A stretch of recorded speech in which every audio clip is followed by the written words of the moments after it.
All right, guys, here goes my first attempt at a YouTube video.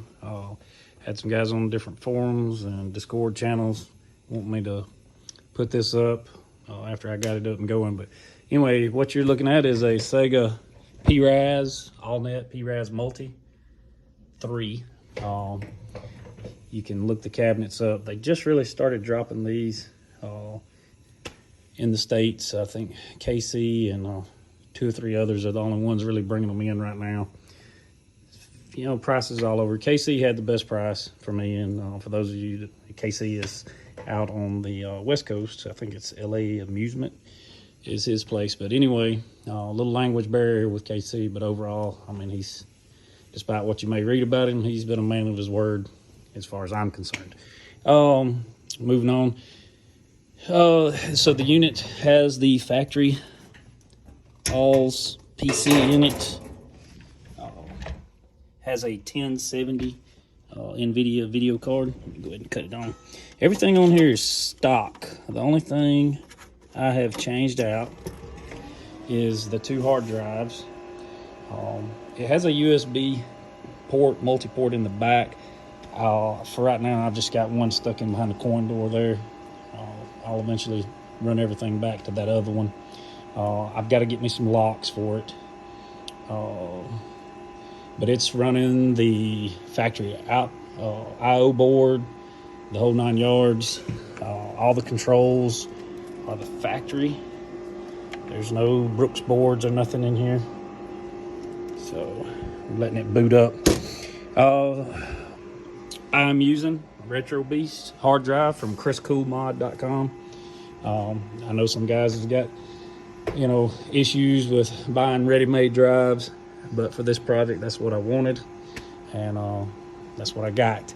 It was real reasonable for ready-to-go hardware. So you see, the lights are actually working. That is a product of Python 3.1, Pi Serial, and a little bit of programming there. And the only issue I've got is, see that maybe 1 out of 3 times that I crank this thing up, I have that. Other times it's all perfect. And I've got it scripted to, you know, say welcome to Jimmy's Arcade.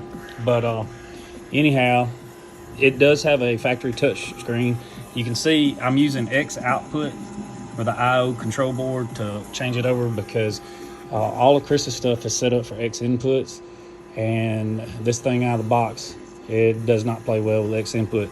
But thanks to a lot of research on arcadeprojects.com and just some really good guys on there, I was introduced to X output and hide and a couple other programs that made everything function.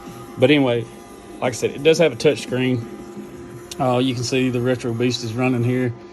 You can see that I'm using the factory controls, and let's see, let's go to one of my favorites. Go over to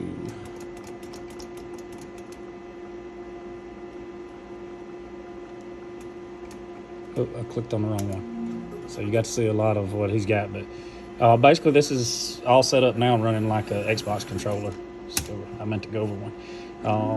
Left, right, down, up, A, B, X, Y. I can't remember the other ones, but anyway, you can see, I mean, this drive, this is his cabinet drive. It's a new one. I recommended to Chris a while back to make just a cabinet drive, and he got on it, and he'll update it each month. But as right now, I'm pretty pleased with it. There's a couple things I want to see changed that I'm going to get with him on. But anyway, so here's Capcom System 2. I own a real big blue with a dark soft mod. I played both of these side by side, but let's just go up. Let's do Street Fighter Turbo.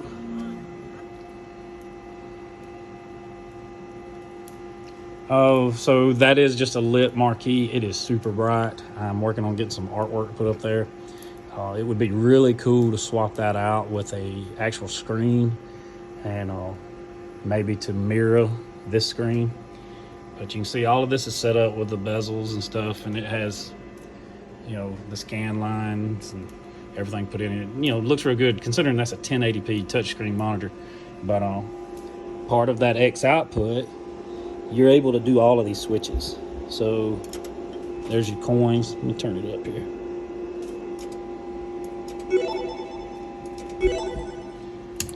We'll start.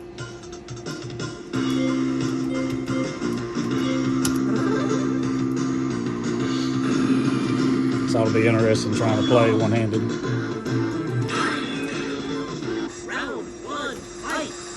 As you can see, up, down, all of that works. Come on, man, give me a break.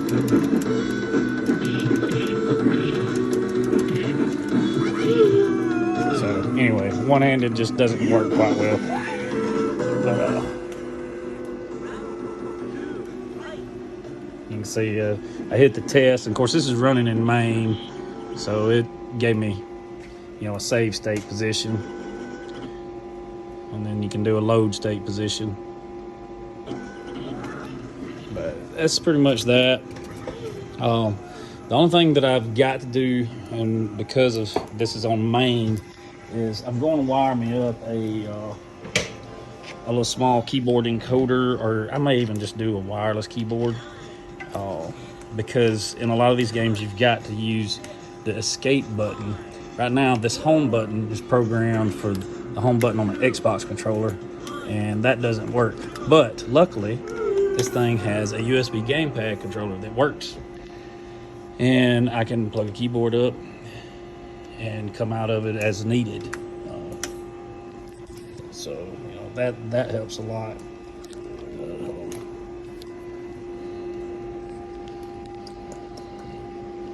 Still got to work out a couple of my little shortcuts and stuff, but let's in that. All right, now let's back out. I'm not gonna go in depth on the retrobeast. You can look it up. He's got several versions. Quite honestly, this whole setup here is one of the best ones for the money, in my opinion. Of course, it doesn't have the consoles and stuff like that, but you can see it changes over. This is going to get into more of your potatoes and your ring edges. You can see. And the one thing I will say, because everybody wants to make a big deal, this, all of this stuff that you're seeing, you can get it for free. As far as the software, you do the work and put it all together. You know, a 2 terabyte hard drive is around $200. I think Chris is selling a 2 terabyte SSD for $399. It was worth it to me. I know I'm gonna catch hell from some of these guys because I already have for using it, but you know what? I mean, it's all on what makes you happy at the end of the day. You know, and you know, my time was just worth more. So anyway, let's check out, let's go to, let's see what's up with Street Fighter. One more.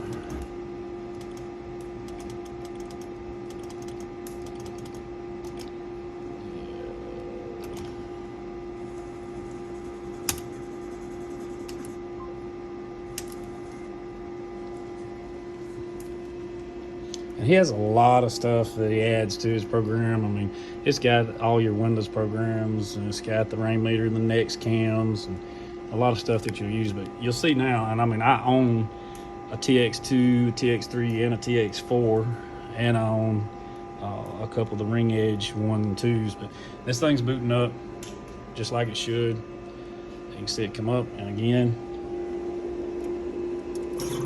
Super Street Fighter 4 Arcade Edition.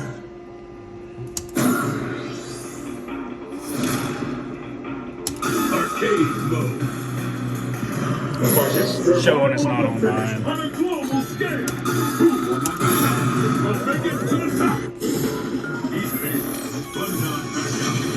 Whoever wins this one will have their name engraved in But anyway, I just want to show that, I mean, this thing works. It's all out, all the information's out there. You can do it all yourself. You can be part of it yourself. You know, it's real hardware, you know, running some emulation, and then some of the software is, you know, it's techno-parrot type stuff. Let's see. Anyway, it's going to be nearly impossible to play, but you guys get the gist of things. You can see high kick, all 3 punches. And that's that. Turn it on. Again, that's the Sega p-ras multi, and running a factory alls system, and with a Windows 10 operating system drive and the kriscoolmod RB cabinet kit. Hope you guys enjoyed it. Don't be too rough on me in the comments.